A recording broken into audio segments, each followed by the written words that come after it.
So, good afternoon, everybody, and welcome to ARTP Sessions, the first of hopefully many where healthcare scientists can share their experiences and learning.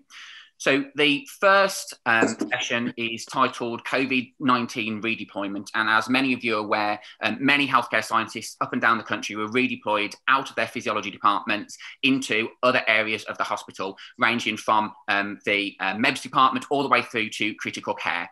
So we've got three volunteers, and I'm going to use the word volunteers, who want to share their experiences with us. And hopefully we can all learn. And as we probably will move into a second wave, if more people get redeployed, then hopefully we can learn from the experiences shared today. So my name's Edward Parks. I'm a Deputy Clinical Service Lead at University Hospitals Coventry in Warwickshire. And my normal role is leading the physiology department. I lead the home NIV service, and I also am part of the CPET service. About 18 months ago, our service also started to deliver the Trust Acute NIV service. And for those of you who have been at ARTP conferences before, then Joe Shakespeare did a nice talk about how we dealt with almost being redeployed to a new area of the hospital. So my redeployment started probably in the middle of April, and we were redeployed to the respiratory ward to deliver acute NIV. This was mainly for those patients who weren't for escalation to critical care. So our COPD patients and OHS patients who wouldn't have been accepted otherwise for any high level of ventilation. So what we're going to do now is we're going to hear from everybody else, and we'll start off with Alex. So Alex, if you can introduce yourself and just let us know about your normal physiology day, and also where you redeployed to. Absolutely. Hello, everyone. My name's Alex. I'm a Chief Paediatric Sleep Physiologist and Clinical Scientist at the Royal Brompton Hospital. So my day-to-day is I co-run our 4-bed paediatric sleep lab, where we do a range of sleep studies with a main focus on sleep disorder breathing and complex ventilation patients.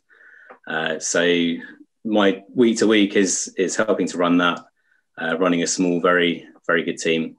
I'm also the NIV lead, so establishing children on NIV and CPAP and our tracheostomy long-term ventilation patients. Helping to manage those and manage the settings and train parents, and also contribute to our wider paediatric physiology team in terms of doing lung functions and pH studies and cilia brushings and helping out in bronchoscopy. So it's quite an extensive list of things we do. My redeployment was actually back to my previous team, which was our adult sleep and ventilation physiology team, respiratory support services.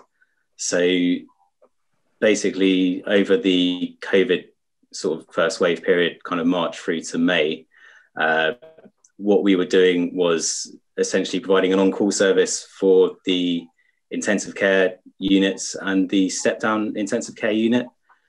So we were basically there to manage everything around the portable ventilators that were being used to ventilate the COVID patients via tracheostomy.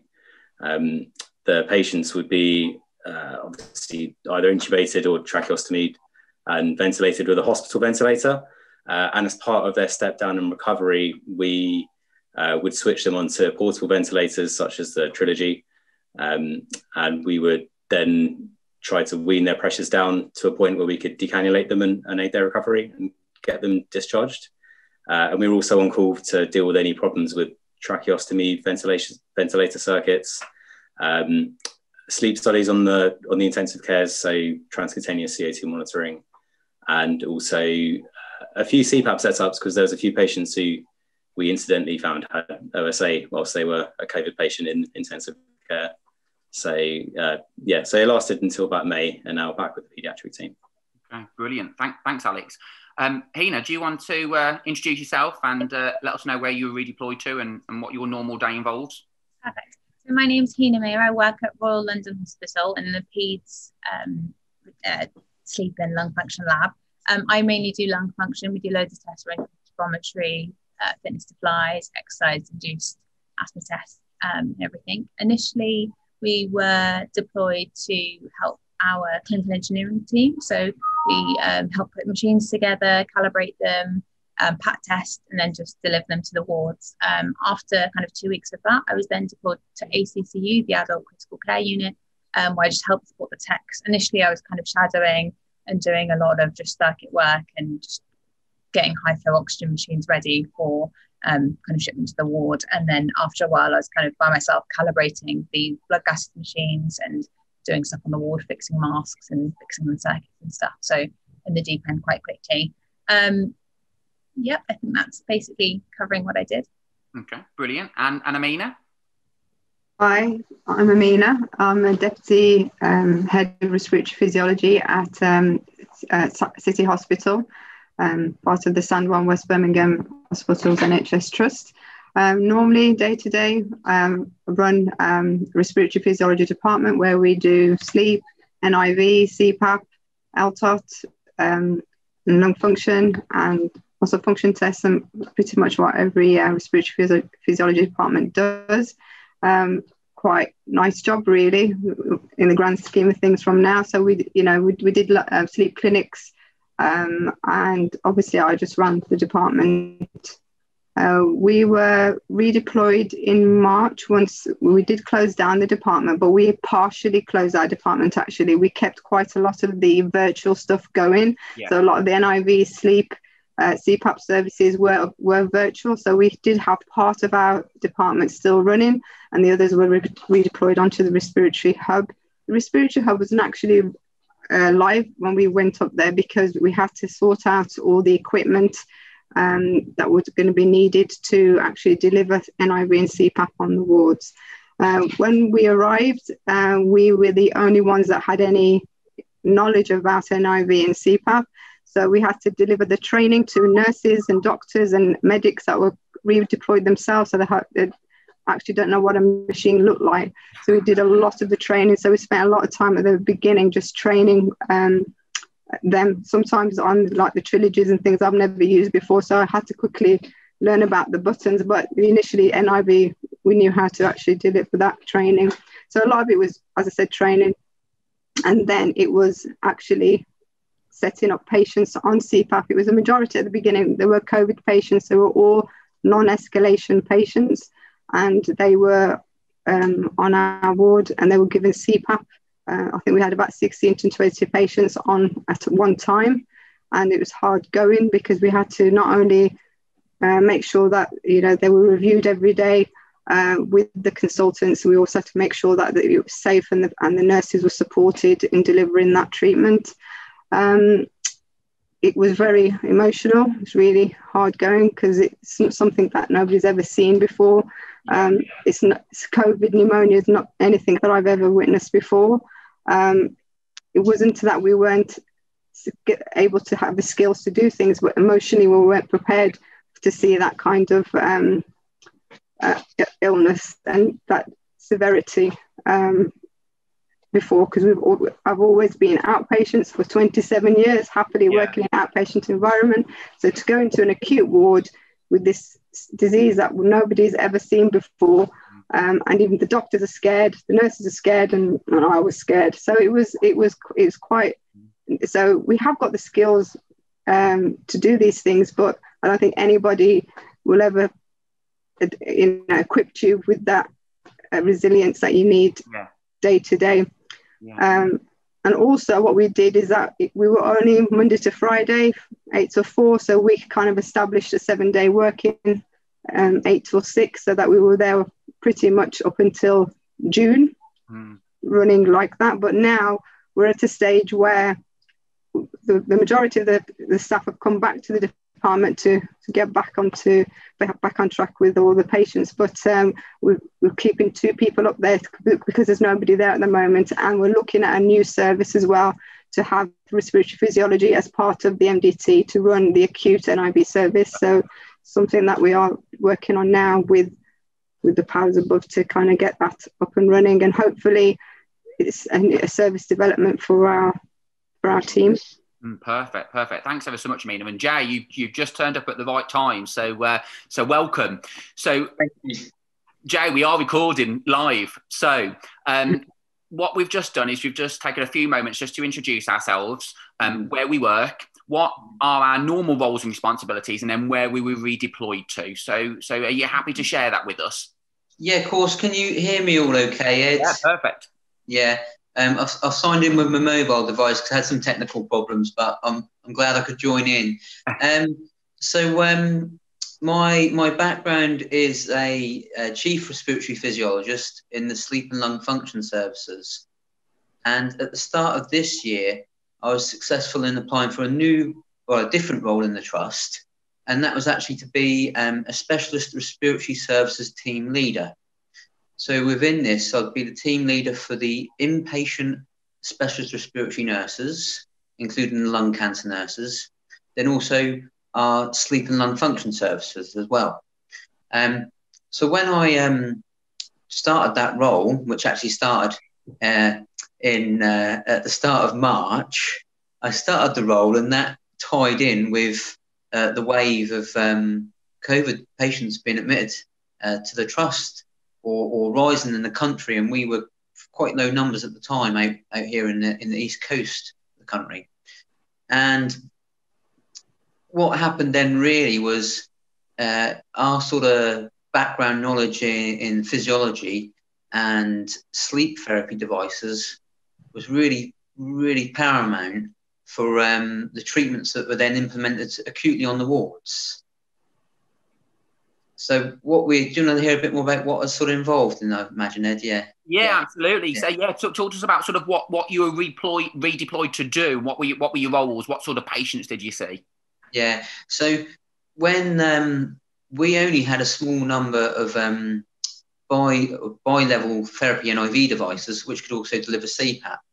And with the sort of numbers of positive COVID patients elsewhere in the country requiring treatment in hospitals, we were expecting quite a large wave then to come into our trust.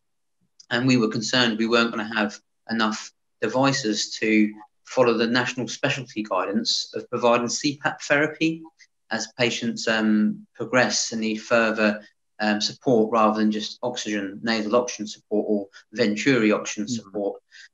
So within that, I was well placed, and I said, well, we have home sleep therapy devices, which we could adjust the settings and train the staff in the acute ward areas how to use them to deliver CPAP therapy to the patients whose oxygen needs were increasing and ventilator supports increasing. So it was literally get hands on a stock of 20 devices from the sleep service, create a sort of a management pro forma for the medical teams to then implement with the ward staff, and also roll out training on this device, on the devices we used. Done that in small face-to-face sessions, but also we made a short range of video clips. So the different doctors and nursing teams and AHP teams could use them on their mobile devices to sort of review their understanding of how to use the device. Okay, brilliant. And I think it's really, really important to note that we not only had clinical roles, from what everybody's telling me when we were deployed, but we also had training roles as well. People needed us to sort of part with our knowledge on ventilation, NIV and CPAP therapy, which is really important. So how did you all find out that you were being redeployed? Were you involved from the start, sort of the conception of all these plans of redeploying staff within the hospital, or did you find out sort of at the very last moment? Amina, we'll start with you. So I think it was we found out that we were going to be redeployed, but we didn't know where. And obviously, I decided then to go to the respiratory ward because I felt that I would be more useful there with my team because they've already got the outreach team in critical care. So I thought they're happy there. Let's actually do some work and help the respiratory ward because they would have had nobody at all. So I felt that my team would be best served there, to be fair. So I kind of put myself there.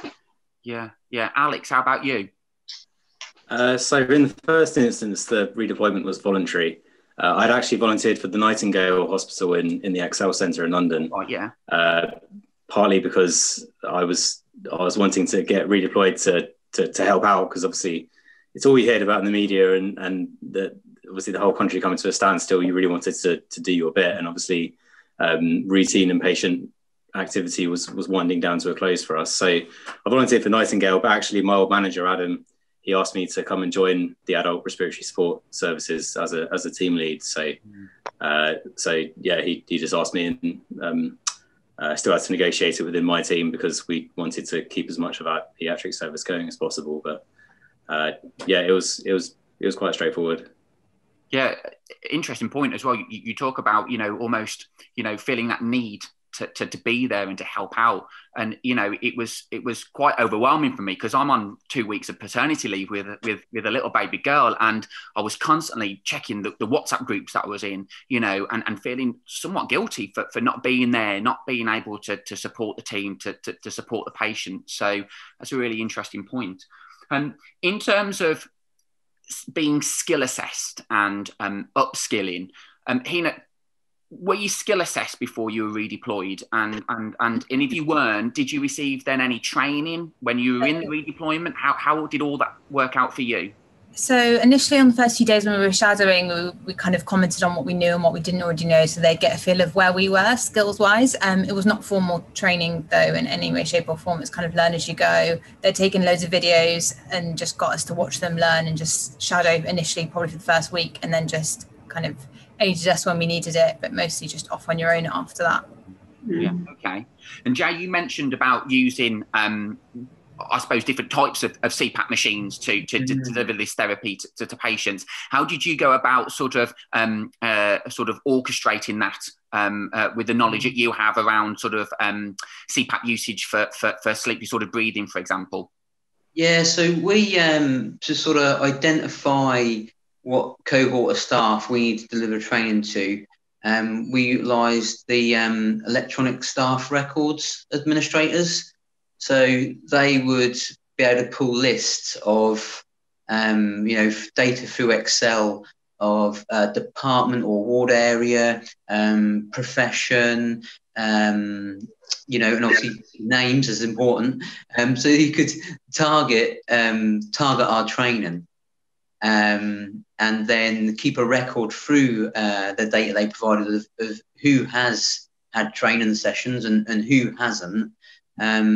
So we were trying to, even though it's very rapid and, like I say, a lot of learning on the job as people go, we're also trying to put, that bit of governance around it as we went, and also then to maybe be able to mobilise some of the staff as well.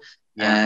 If that comes to that, if a particular area, because we had quite we had a cohort area or two main sort of cohort wards as such, where there would only be positive swab patients in them, and they would, and then particular areas would be the ones having this type of like CPAP support.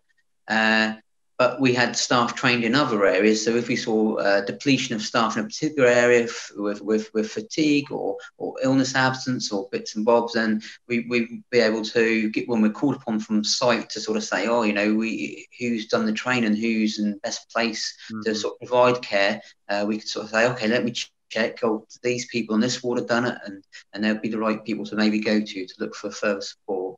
Brilliant.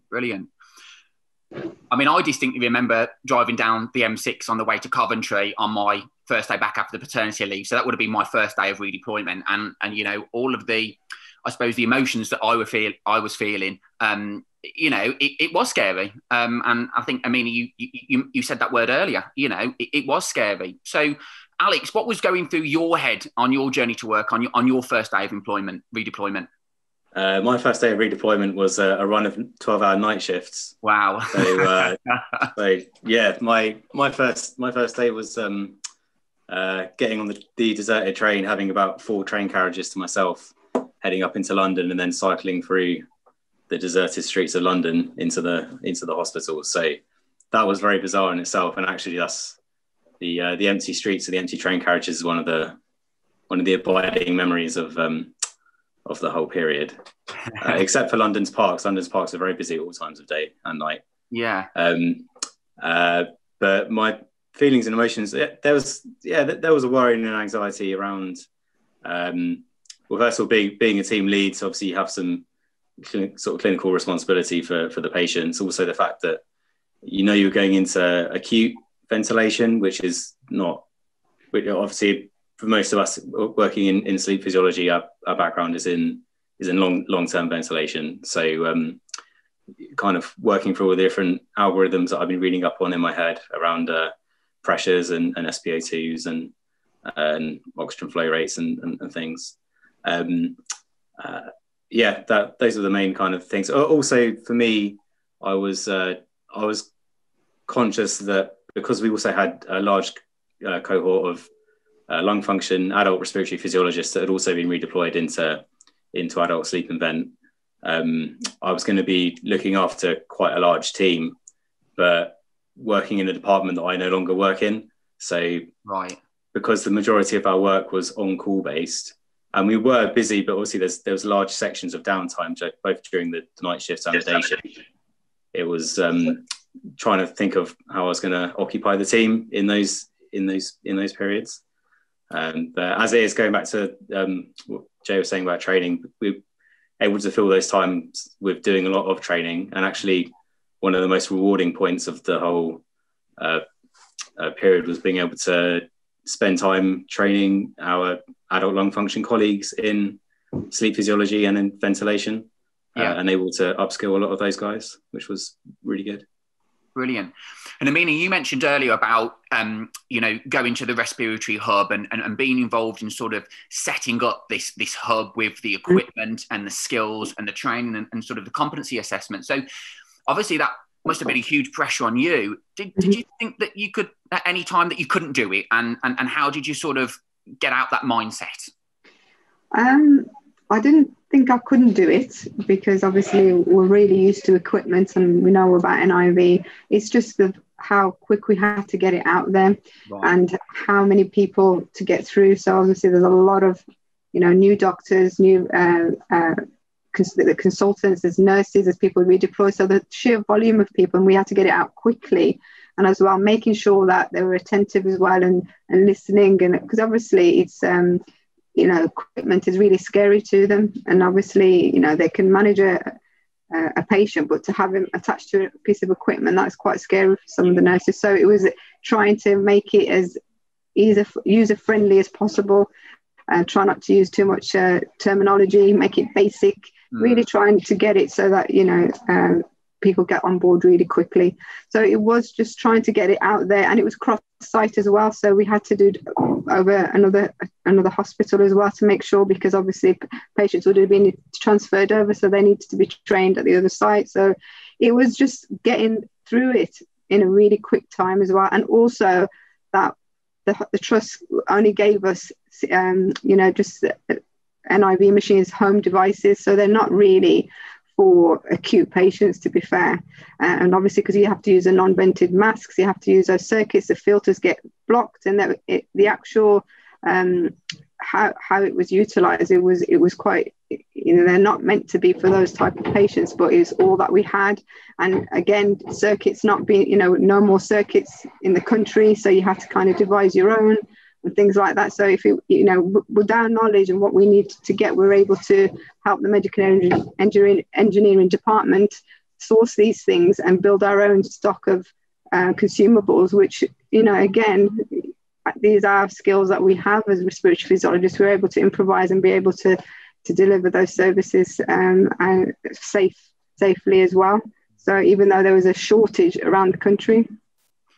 So even though there was that element of being scared, I mean, a real positive attitude from the start, and a huge amount of personal resilience to say, look, this is what I've got to do, and I'm going to do it for my staff and for my patients. Exactly, you just got to do that, and then just go home and cry, and that's okay. Well, let's talk about COVID, shall we? I cried a lot, but I've just had another child, so. So Jay and Hina, then sort of obviously we all probably went through a roller coaster of emotions during this time, being plucked out of our the comfort of our physiology departments and the roles that we knew and did brilliantly. What sort of emotions did you sort of experience within the first couple of weeks, and what did you do to sort of deal with those emotions? Initially I think I really struggled, mostly because I lived alone, so it was quite difficult. I was going to work, coming home alone, and it was really, really hard. I just tried to keep myself really busy all the time, like listening to music, even on the way into work, just distracting myself as physically as much as possible. But then at moments where there was silence, like before bed or even in the shower, you just have this overwhelming sense of just like a flashback of the last 24 hours. And it was awful. It was literally the most traumatic thing, but you were still kind of brave enough to get up and do it the next day because, you had to, and you wanted to be a part of the process to help. So, I really, really struggled, and living alone was really hard during that time. But luckily I had family on the phone, and thank God for FaceTime and all the rest of it. It made life a lot easier, but it was a struggle. Jay? Yeah, I agree. I think you had a constant sense of heightened sort of pressure. Like Mina was saying, how there's so many people to get through the training, and then actually being hands-on with the patients. Then when you are away from the workplace, you suddenly were having sort of flashbacks of things, and had some strange dreams during COVID time. Some real odd things, but you didn't really dream about being in the workplace, but you would have a lot of colleagues popping up, and you'd be in a ward environment with this going on, that going on, and very unusual. And then in terms of your home life, as Mia was just saying there about being living by herself, I was in a strange position that I live with my wife. And she's not necessarily a shielder, but she's got health conditions that we had to be quite aware of. So when I was at home, it wasn't like how it's normally at home. Separate bedrooms and continuing your sort of social distancing whilst you're at home with your own partner, I think. So it's quite unusual. And I think we saw that on the news as well many times. It's not just affecting us at work, but it's also affecting us at home, and sort of changing our behaviours and attitudes towards our personal life, our social life. I mean, I had a plastic box at the front of the house when I walked through the door, and would put all my sort of clothes that I travelled to the hospital in there, and then I'd be straight upstairs for a shower and come back, because I suppose there was this fear that I didn't want to bring anything home, and the alcohol gel was out and things like that. So we've spoken about sort of the emotions and not necessarily the low points, but the low moods we may have felt because of the huge amount of pressure that we were under. There obviously were many highs, I'm sure. So Alex, what were your main highs from being redeployed? What were your sort of achievements? What did you go home and smile and think about? The free food was a big high point. The whole period. Lots of that, and nice. What was your favourite meal then? What was your favourite free meal? Well, luckily Brompton's in the middle of Chelsea, so we've got some really nice eateries around that are very generous with their food. So some nice Italian food was good. But sort of clinical high points, I suppose, being exposed to an intensive care unit environment. Spent some time in there in the course of my previous job, but not in the kind of focused, prolonged time that we have with COVID. But I think actually the most satisfying high points were when you're completing a clinical task with a patient for the first time, You've never done it before, and you've had to kind of work it out for yourself, and it's 3 a.m. in the morning, and you've got all your PPE on in the high pressure COVID ward environment, and it's quite satisfying whilst you're doing it, but when you come out and you doff your PPE and you get out your scrubs, and then you reflect on it, it was quite a high, quite exciting, right. And quite satisfying. And also when you've been experiencing something for the first time, but also teaching a colleague physiologist at the same time, then that's even more rewarding. So that's really good. Brilliant. And Amina, what were your highs throughout your redeployment? I think really it's the nursing stuff actually. Feeling really confident about, because we've got to go home. They're 24/7. Yeah. So with them feeling confident, CPAP and actually say thank you, I feel much more confident, understand things better, and that really used to make you feel better. Going home that you've done it, you've done something. Yeah, and that was actually sort of one of my high points. The fact that we all came together as a team, and that was absolutely necessary in order for us to deliver the high quality care that we needed to deliver to our patients, and that was absolutely fantastic. And it's such a nice environment to be in when you're working as part of a team, and there's nothing apart from a common goal just to deliver that care to that patient to make them better so that they can go home and see their family. So yeah, I agree with you. What would you do differently? So Jay, starting with you, what would you, any situations that you were in that you did something and thinking about it, you do it different next time, sort of what you did, how you feel, anything like that? Oh, that's a good question. There's nothing that springs to mind that I can recall was like cool, on reflection, we should have done it this way, or we should have done it that way. I think we responded well. Talking about the high points, I would definitely say it was that collaboration we have a critical care outreach team in the trust, and we worked very closely with them during it. And also from a physiologist perspective, when we were then engaged in discussions with the senior medics and the intensive care unit, when it was our sort of idea how we could maybe utilise these machines because we haven't got enough of the preferred treatment machines, and how they sort of give us that praise that, where would we be without you? I think, and that sort of really kind of feel was just sort of highlighted our skills and our value in healthcare, which maybe before didn't get so much attention from other professions. So that really wrote home. And that also we had the challenges with the equipment and consumables here as well, so Mina was talking about. And we worked with operating department practitioners and EBME department to think about various connectors which could then make things work, make sure filters were in the right place, and utilize alternative filter options maybe to the usual go-to. So there was, and we done that pretty quickly as well. So they were real high points. We're all experts in DIY now, aren't we? After all of it, Mina's got a thumbs up, absolutely. So what with the numbers of new infections going up, the admissions to hospital, it may be the case that we are in a situation where we are redeployed again. And earlier on, some of you have said that it won't be the case because we now still have to think about continuing our outpatient services as we can't stop those.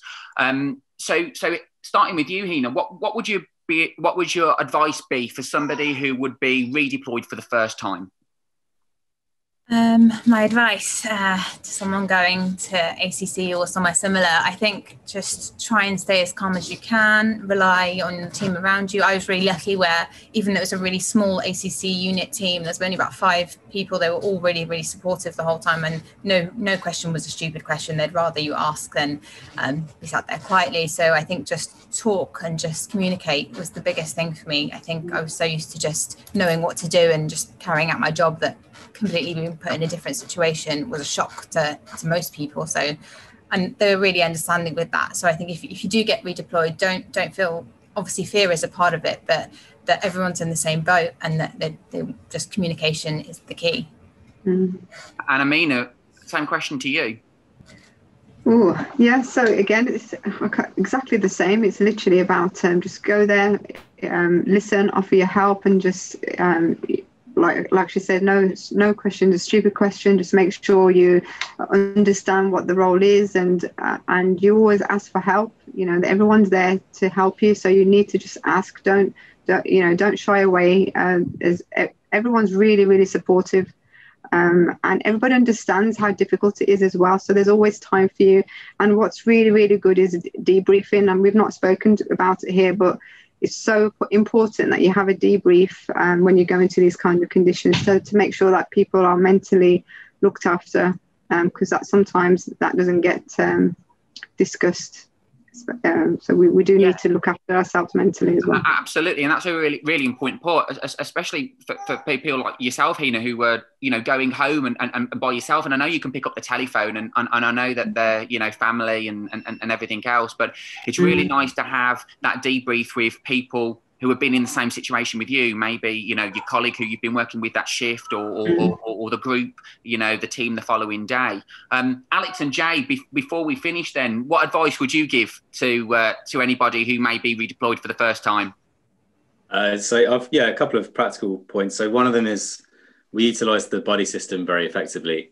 So obviously you've got the big challenge of going into an intensive care unit or COVID ward, and you're in your full PPE. And if you've forgotten something or you need another bit of equipment, having to go around the whole place, doff, go and get it, come back again, it's a waste of PPE and also a big impact on time. So we utilise the buddy system very effectively. So one person would be outside, not in PPE, but with extra equipment. And if we needed them or we needed anything, we could just bleep each other from inside and outside the ward, and then collect equipment from the door to the ward.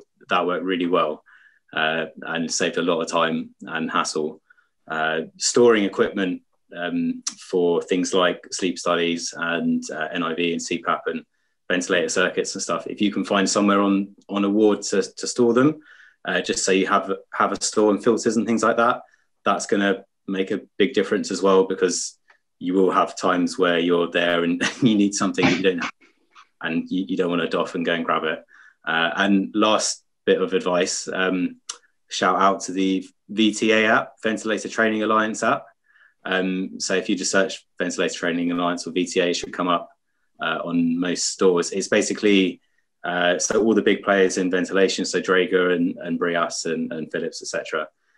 They've all coordinated and created an app where you can look up pretty much most ventilators, both hospital mechanical ventilators and domiciliary sort of NIV machines. And there's videos and training on how to use them. So that's also very helpful. Brilliant. And Jay, finally, what would your advice be? Yeah, so definitely fully agree with what the rest of us here have said. So a few things that I just thought of was, I'd definitely say embrace the challenge, embrace it. And then from that challenge, that experience, you'll learn from it, and that's really valuable. And you've got skills that the people where you're being redeployed to will be interested in hearing about and knowing. So even though you're learning stuff from them, they'll be really interested in what you kind of did as your day job as such. They'll be really interested too. So embrace that challenge, and they will be interested in you as well, and your skills you have. You are an asset as well.